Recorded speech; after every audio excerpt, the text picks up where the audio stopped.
Hello everyone, good morning to all of you. Welcome to logic Pathshala. आज के इस video में हम कवर करेंगे 25 मई 2023 के इंपॉर्टेंट करंट अफेयर्स के क्वेश्चंस। फ्रेंड्स, इस वीडियो का जो पीडीएफ है वो आप लोग को हमारे टेलीग्राम ग्रुप से मिल जाएगा। लिंक आपको डिस्क्रिप्शन बॉक्स में दिया गया है। तो रोज़ हम डेली करंट अफेयर्स के साथ साथ आपको लास्ट में स्ट्रैटेजी के इंपॉर्टेंट क्वेश्चन को भी कवर कराते हैं। साथ ही में हम हर क्वेश्चन के साथ साथ कुछ ना कुछ रिवाइज करते हैं ताकि आप करंट अफेयर्स को, जो पुराने करंट अफेयर्स हैं उनके साथ भी रिलेट कर सकें और अच्छे से आपकी प्रिपरेशन हो सके। सो कंप्लीट वीडियो आपके लिए काफ़ी ज़्यादा इंपॉर्टेंट है, कंप्लीट आप ज़रूर देखिएगा।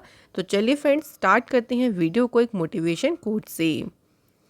Sometimes letter becomes never, do it now. देखिए, कई बार हम ना, बहुत बार ऐसा होता है कि हम काम को टाल देते हैं। सो टालने से होता है ना कि वो काम फिर कभी होता ही नहीं है, इसलिए उस काम को अभी ही करें। आपने एक दोहा भी ज़रूर सुना होगा कि काल करे सो आज कर, आज करे सो अब, है ना। तो आप कल पे क्यों काम को टाल रहे हैं? अगर आपको किसी काम को करना है तो आप उसे आज ही शुरू करें, यानी उसे आज शुरू करें, क्योंकि जब आप शुरू ही नहीं करेंगे आप उस काम को टालते रहेंगे और वो कभी कंप्लीट नहीं हो पाएगा। सो इसलिए फ्रेंड्स, ये आदत आप अपनी चेंज करें। अगर आप इस आदत को अपनी चेंज करेंगे तो लाइफ में भी आप अपने बहुत बड़ा चेंज महसूस करेंगे। तो चलिए स्टार्ट करते हैं इम्पॉर्टेंट डे से। कॉमनवेल्थ डे काफ़ी ज़्यादा इम्पॉर्टेंट है, जो कि मनाया जाता है 24 मई को। देखिए, यहाँ इम्पॉर्टेंट बात ध्यान रखिएगा कि जो ग्लोबली लेवल पे ये सेलिब्रेट होता है 13 मार्च को। तो Commonwealth day is a global celebration जो कि एनुअली मनाया जाता है 13 मार्च को। लेकिन इंडिया और सम अदर कंट्रीज़ में जो है ये 24 मई को सेलिब्रेट किया जाता है। अब याद रखेंगे इसकी थीम क्या है, इम्पॉर्टेंट है, forging a sustainable and peaceful common future. Commonwealth games के वेन्यू की बात करते हैं तो 2010 में जो कॉमनवेल्थ गेम हुए थे वो न्यू दिल्ली, इंडिया में हुए थे। और जो 2026 में देखिए होने वाले हैं, ये कहाँ पे होने वाले हैं? विक्टोरिया में होने वाले हैं, ऑस्ट्रेलिया में।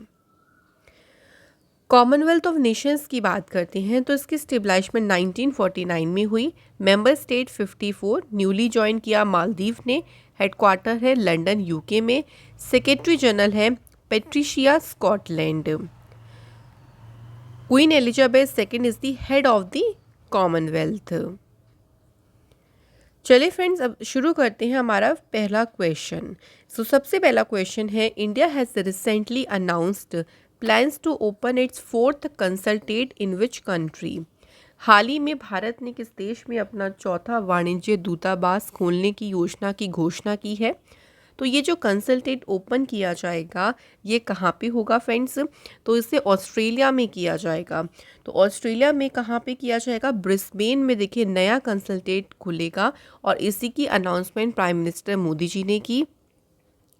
सबसे पुराना जो इंडिया का सबसे ओल्डेस्ट इंडियन कंसल्टेट है, इसकी स्टेब्लिशमेंट कहाँ पे की गई थी? सिडनी में। और कब? 1941 में। So as a trade commission of India के तौर पे ये वर्क करता है। एक कंसल्टेट मेलबर्न में भी स्टेब्लाइश किया गया है, 2006 में इसको किया गया था। एक पर्थ में है जो कि अक्टूबर 2011 में इसको जो है वो स्टेबलाइज किया गया था। और जो अभी नया ओपन किया जाएगा वो ऑस्ट्रेलिया के ब्रिस्बेन शहर में किया जाएगा। ऑस्ट्रेलिया की बात करते हैं, सो कैपिटल है कैनबरा, करेंसी है डॉलर और प्रेसिडेंट है यहाँ के एंथनी एल्बनीज। अगला क्वेश्चन, नेक्स्ट क्वेश्चन है, the second trade and investment working group meeting under the G20 India presidency has begun in which city. दूसरी जो G20 की देखिए दूसरी जो ट्रेड और इन्वेस्टमेंट वर्किंग ग्रुप की जो मीटिंग है ये कहाँ पे शुरू हुई है? तो ये मीटिंग शुरू हुई है फ्रेंड्स बेंगलुरु शहर में। बेंगलुरु शहर में जो ये मीटिंग था इसका उद्देश्य क्या है? To address issues related to international trade and investment and seek agreeable solution. यानी इंटरनेशनल ट्रेड और इन्वेस्टमेंट से संबंधित जो भी इश्यूज़ हैं उनका समाधान करना, सभी के साथ एक साथ मिल के उनकी जो सॉल्यूशन है उसको खोजना, ये इस मीटिंग का उद्देश्य था। ये देखिए सेकंड ट्रेड और इन्वेस्टमेंट वर्किंग ग्रुप की मीटिंग थी। तो अगर हम पहली मीटिंग की बात करते हैं कि पहली जो ट्रेड और इन्वेस्टमेंट वर्किंग ग्रुप की मीटिंग थी वो कहाँ पे हुई थी? तो वो हुई थी मुंबई शहर में। और दूसरी कहाँ पे हुई फ्रेंड्स? बेंगलुरु शहर में। सो याद रखेंगे दोनों मीटिंग्स को। अब बात करें कुछ और इम्पॉर्टेंट मीटिंग्स की, तो देखिए अभी हाल ही में G20 second G20 disaster risk reduction working group की मीटिंग मुंबई महाराष्ट्र में हुई। Third G20 tourism working group की मीटिंग श्रीनगर जम्मू कश्मीर में हुई। तीसरी एनर्जी ट्रांजिशंस वर्किंग ग्रुप की मीटिंग हुई मुंबई में। Second G20 culture working group की जो मीटिंग है ये हुई फ्रेंड्स भुवनेश्वर उड़ीसा में। नेक्स्ट क्वेश्चन पे बढ़ते हैं। अगला क्वेश्चन है Sarath Babu passed away recently at a age of 71। Who was he? तो शरद बाबू का हाल ही में निधन हुआ, वह कौन थे? तो ये थे एक्टर जिनका अभी हाल ही में निधन हुआ है। ये देखिए इन्होंने तमिल और तेलुगु सिनेमा में वर्क किया है। 200 फिल्म से भी ज़्यादा में ये इन्होंने वर्क किया, जिसमें हिंदी फिल्म्स भी इंक्लूड है। इनका डेब्यू शुरू हुआ था 1973, यानी 1973 में इन्होंने शुरुआत की थी, लेकिन इन्हें फेम कब मिला? 1978 में एक तमिल फिल्म आई थी निज़ल, और उसी फिल्म से जो है वो इनको फेम हासिल हुआ। तो इनका भी हाल ही में निधन हुआ है। Next question, which state government has launched शासन प्रयोगदारी यानी government at your door step initiative? Government at your door step जो इनिशिएटिव पहल है, इसे किस सरकार ने शुरू किया है? तो इसे शुरू किया है फ्रेंड्स महाराष्ट्र की सरकार ने। अब देखिए इसका उद्देश्य क्या है। इसका मेन पर्पज़ है कि जितनी भी गवर्नमेंट की स्कीम्स हैं वो डोर स्टेप तक अवेलेबल कराना, कि कॉमन मैन के घर तक पहुंचाने के उद्देश्य से एक पोर्टल को शुरू किया गया। उस पोर्टल को यूज़ किया जाएगा जिसका नाम है महाल भारती, जहां पे सभी स्टेट स्कीम्स को एनलिस्टेड किया जाएगा। सो इससे क्या होगा, देखिए आपको सभी स्टेट गवर्नमेंट्स की जो स्कीम्स है उसके बारे में अच्छे से पता होगा, तभी आप उसे अच्छे से यूज़ भी कर पाएंगे और उन स्कीम्स के बेनिफिट्स भी आपको मिल पाएंगे विदाउट एनी हसल। किसी भी हसल या किसी भी देखिए परेशानी के बिना आप उन योजनाओं का लाभ उठा सकेंगे। बात करते हैं फ्रेंड्स हम महाराष्ट्र की। तो महाराष्ट्र की फॉर्मेशन हुई फर्स्ट में 1960 को। कैपिटल है Mumbai. Governor Ramesh Bais. Chief minister हैं एकनाथ शिंदे। चंदौली नेशनल पार्क, नेगांव, संजय गांधी, तडोबा, ये इंपॉर्टेंट नेशनल पार्क है यहाँ पे। यहाँ का फोक डांस है लावनी, नकाटा, कोली, लेजिम, गफा।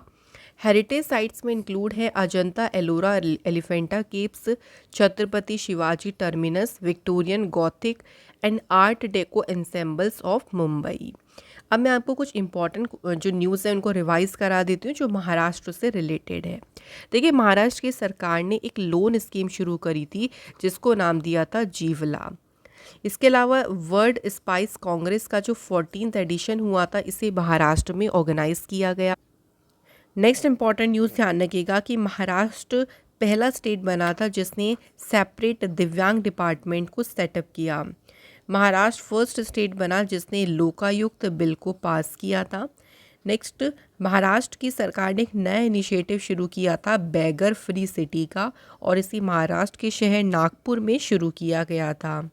इसके अलावा एक महाराष्ट्र की सरकार ने सलोखा योजना को शुरू किया था।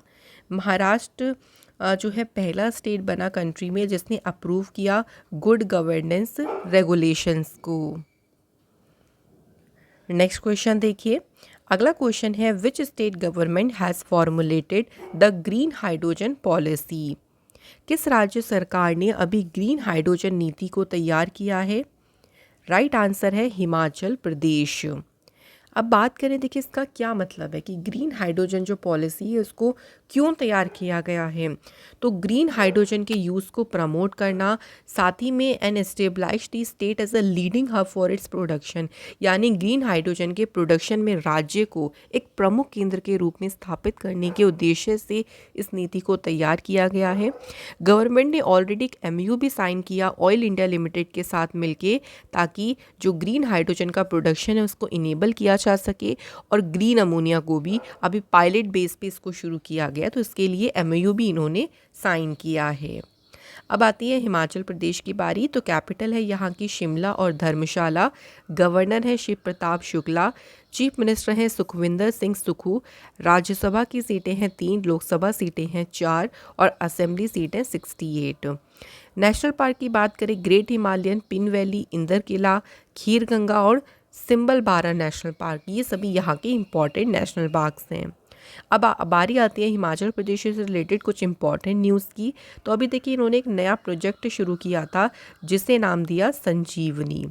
इसके अलावा हिमाचल प्रदेश के जो चीफ मिनिस्टर हैं उन्होंने हिम डेटा पोर्टल को लॉन्च किया।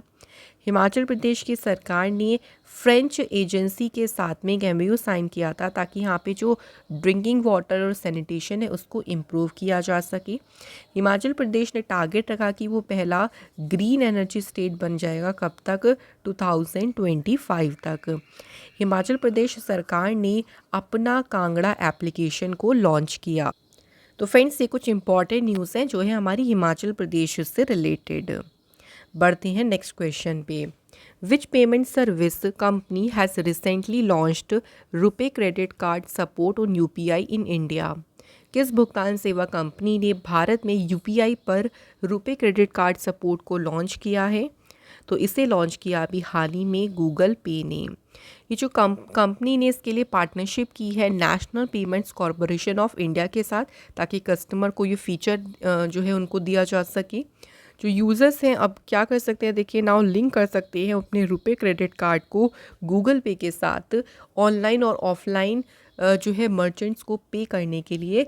जहाँ पर भी रुपे क्रेडिट कार्ड एक्सेप्ट या स्वीकार किए जाते हैं तो वहाँ पे वो ऑनलाइन या ऑफलाइन जो मर्चेंट्स हैं उनको पे कर सकते हैं। अगला क्वेश्चन है, Jai Kumar S Pillai has been appointed as a deputy managing director of which bank?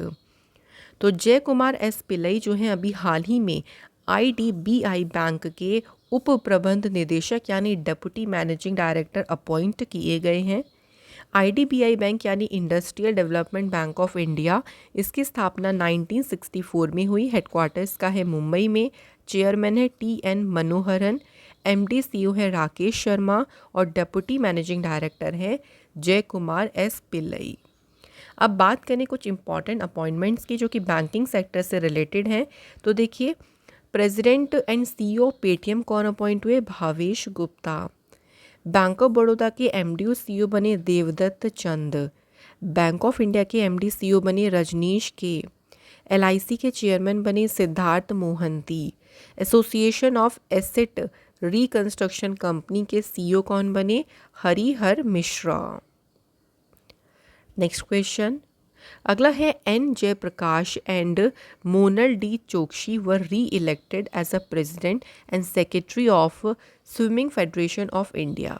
तो देखिए यहाँ पे दो अपॉइंटमेंट्स की बात हुई है। एक है प्रेसिडेंट, तो री इलेक्ट हुए यानी दोबारा से ये बने हैं।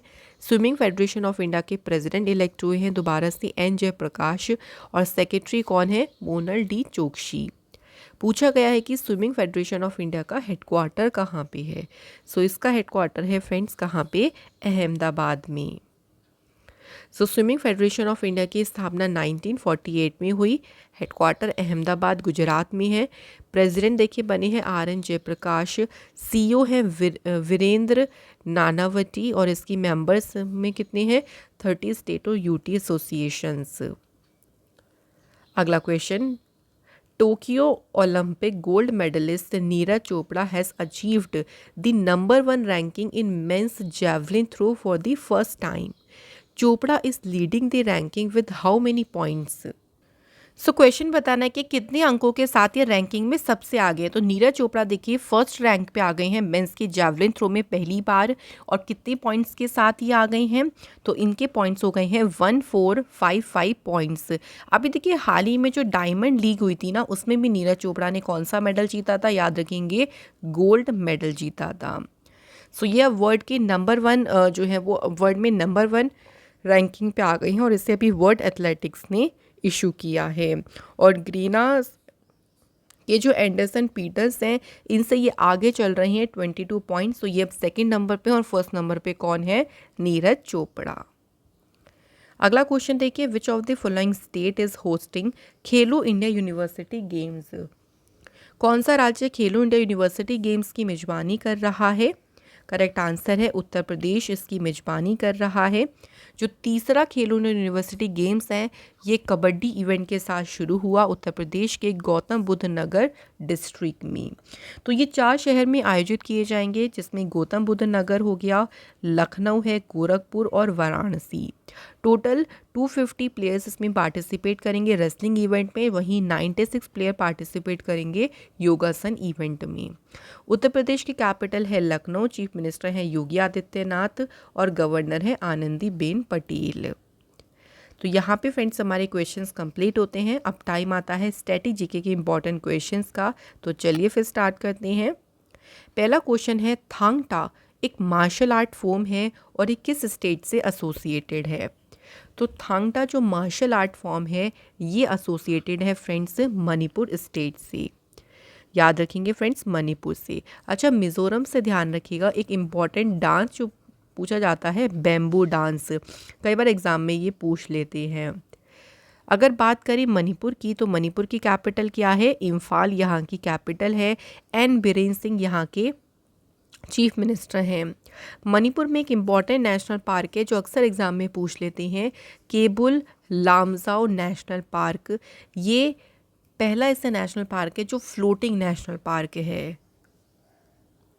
अगला क्वेश्चन देखिए, in which of the following states of India is the Ambubachi Mela held every year? हर एक साल अंबुबाची मेला किस स्टेट में लगाया जाता है? तो अंबुबाची मेला का ऑर्गेनाइज किया जाता है हर साल इसे असम स्टेट में। ये असम, ये ईस्टर्न जो इंडिया है वहाँ का एक बिगेस्ट सेलिब्रेशन है और ये मोस्ट इम्पॉर्टेंट फेस्टिवल है। कामाख्या टेम्पल में इसे हर साल सेलिब्रेट किया जाता है जून के महीने में। Next question, traditional buffalo race Kambala is related to which state? तो जो पारंपरिक बफेलो रेस है कम्बला, ये किस स्टेट से रिलेट है? तो ये है फ्रेंड्स फेमस बफेलो रेस जो कि कर्नाटक स्टेट में हर एक साल इसको जो है किया जाता है। मोर देन 200 पेयर्स यानी 200 पेयर से भी ज़्यादा बफेलोज जो है इसमें पार्टिसिपेट करती हैं। अगर बात करें तमिलनाडु से, तो तमिलनाडु का एक एनिमल स्पोर्ट्स है जो कि काफ़ी ज़्यादा फेमस है, उसका नाम भी ध्यान रखेंगे, जल्लीकट्टू। एक मैं आपको राजस्थान से बता देती हूँ, राजस्थान में भी फेमस है कैमल रेस, तो याद रखेंगे। अगला question, ruler of which dynasty built the famous iron pillar in Delhi? Delhi में जो आयरन पिलर है फेमस, किस डायनेस्टी के रूरल ने उसे बिल्ड किया था? तो उसे बिल्ड किया था गुप्ता डायनेस्टी के शासक ने। तो ये जो पूरा पिलर है ना, ये आयरन से बना हुआ है और ये 7.2 मीटर ऊंचा है। इसका वेट 3 टन से भी ज़्यादा का है, लगभग ये 1500 साल पुराना है। अगला question, new Delhi lotus temple was designed bye an architect from dash? नई दिल्ली में जो लोटस टेम्पल है उसको किसने डिज़ाइन किया था? तो ईरान के एक आर्किटेक्ट थे, उनका नाम भी याद रखेंगे फ्रेंड्स। उनका नाम क्या था? फूरी बुर्ज सबा, जो ईरान से बिलोंग करते थे। इन्होंने लोटस टेम्पल का जो डिज़ाइन है या उसको डिज़ाइन किया था। ये जो लोटस टेम्पल का पूरा स्ट्रक्चर है ना, ये वाइट मार्बल से बना हुआ है और लोटस टेम्पल को 1986 में बिल्ड किया गया था। सो यहाँ पे फ्रेंड्स हमारे क्वेश्चंस भी कंप्लीट होते हैं। नाउ टाइम आता है हमारा रिवीजन का, जिससे हम स्ट्रेटेजी के कल के क्वेश्चंस को हम लोग रिवाइज करेंगे। तो चलिए शुरू करते हैं। पहला क्वेश्चन देखिए, who has won the men single of the Italian open title 2023? तो इटालियन ओपन में मेन सिंगल का टाइटल किसने जीता? सही आंसर है डेनियल मेडवेडेव ने। Indian national cricket team has secured a new kit sponsorship deal with which of the following? तो अभी इंडियन जो क्रिकेट टीम है उन्होंने एडिडास के साथ में जो है स्पॉन्सरशिप डील की है। Which country has won the 13th Sudirman cup title? South Korea को हराकर सुधीरमन जो कप है ये खिताब किस टीम ने जीता? Right answer is China. Which city has received the first rank in the Best Urban Local Body category of the National Water Award? तो किस शहर को प्रथम स्थान प्राप्त हुआ? आंसर है Chandigarh. Which of the following state has become the first state in country to approve good governance regulations? तो गुड गवर्नेंस रेगुलेशन को मंजूरी देने वाला पहला राज्य बन गया है Maharashtra. Who has become the first state to provide government funded air travel for pilgrimage? तो इसे शुरू किया किसने? मध्य प्रदेश ने। Who has inaugurated the women labour convention, जिसे केरल यूनिट ने ऑर्गेनाइज किया तिरुवनंतपुरम में, तो इसे इनॉग्रेट किया स्मृति ईरानी ने। प्राइम मिनिस्टर नरेंद्र मोदी जी ने एड्रेस किया 76th session of world health assembly, तो कौन सी कंट्री में विश्व स्वास्थ्य सभा के 76वें सत्र को संबोधित किया? इसका आयोजन किया गया ऑस्ट्रेलिया में। अ नेवल एक्सरसाइज अल मोहम्मद अल हिंदी 2023, ये एक्सरसाइज भारत और सऊदी अरेबिया के बीच में आयोजित की गई। सो फ्रेंड्स, कल हमारे क्वेश्चन, हमने जो टेस्ट में आप लोगों से क्वेश्चन पूछे थे उसमें हमारा पहला क्वेश्चन था आर्य समाज के फाउंडर कौन थे? सही आंसर है स्वामी दयानंद सरस्वती जी। दूसरा था इंडियन नेशनल कांग्रेस के पहले मुस्लिम प्रेसिडेंट कौन बने? राइट आंसर है बदरुद्दीन तैयब जी। सो आप सभी के बिल्कुल सही आंसर रही हैं। Thank you so much guys. तो आज के हमारे कमेंट है Guru Prasad, Khushboo Singh and Simran. Thank you, आप सभी को देखिए और इसी तरह देखिए डेली बेसिस के क्वेश्चंस को आप लोग ज़रूर सॉल्व करें। पहला आज का टेस्ट का क्वेश्चन क्या है कि अभी वाईकॉम के ब्रांड एम्बेसडर कौन अपॉइंट हुए हैं? ये सभी मैंने आपको ट्रिक्स से भी याद कराई हैं। आप लोग ब्रांड एम्बेसडर वाली वीडियो को ज़रूर देखें, उसमें बहुत आसान ट्रिक्स से हमने आपको सभी ब्रांड एम्बेसडर्स को याद करवाया है। दूसरा क्वेश्चन क्या है, यूनिसेफ के अभी नेशनल एम्बेसडर कौन बने हैं चाइल्ड राइट्स के? सो किस सेक्टर को अपॉइंट किया गया है? इन दोनों क्वेश्चन के आंसर आप हमें कमेंट बॉक्स में ज़रूर बताएं। इसी के साथ फ्रेंड्स, ये क्लास हमारी यहाँ पे कंप्लीट होती है। अगर आपको हमारी क्लास अच्छी लगी हो तो वीडियो को लाइक करें, शेयर करें अपने दोस्तों के साथ में, और नए हो तो चैनल को सब्सक्राइब ज़रूर करें। मैं आप लोगों से मिलूंगी अंदर इंपॉर्टेंट क्लास में। Thank you so much for watching this video.